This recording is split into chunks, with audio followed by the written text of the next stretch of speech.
Welcome friends. আজকে যে খবরটা নিয়ে আসলাম সেটা হলো এআই দিয়ে ভয়েস ক্লোনিং করা হচ্ছে এবং সেটা করে প্রতারণা করা হচ্ছে জনসাধারণকে। এ বিষয়ে সতর্ক করলো পুলিশ। এআইয়ের মাধ্যমে ভয়েস ক্লোনিং করে হচ্ছে প্রতারণা, নাগরিকদের সতর্ক করল কলকাতা পুলিশ। কৃত্রিম বুদ্ধিমত্তাকে ব্যবহার করে সাইবার প্রতারকরা নয়া নয়া ফাঁদ পাতছে। সেই ফাঁদে পড়ে এক নিমিষে সর্বশান্ত হয়ে যাচ্ছেন সাধারণ মানুষ। সমাজ মাধ্যমে অমিতাভ বচ্চন ও মৌসুমী চট্টোপাধ্যায়ের মঞ্জিল সিনেমার কিশোর কুমারের গাওয়া কালজয়ী গানের ভিডিও পোস্ট করে কলকাতা পুলিশ। পোস্টে যে ভিডিও রয়েছে সেখানে কিশোর কুমারের গলায় রিমঝিম গিরে সাওয়ানের বদলে সম্প্রতি একটি জনপ্রিয় সিনেমার গান শোনা যাচ্ছে।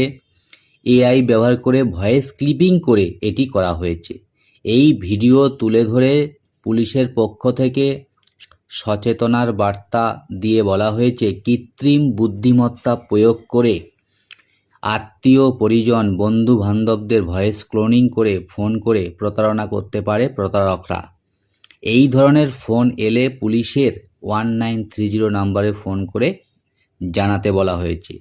এছাড়া কলকাতা পুলিশের সাইবার হেল্পলাইন ও প্রণামের হেল্পলাইনের ফোন করেও জানাতে পারেন নাগরিকরা। তো বিষয়টা খুবই গুরুত্বপূর্ণ, একটু খেয়াল রাখবেন। Have a nice day.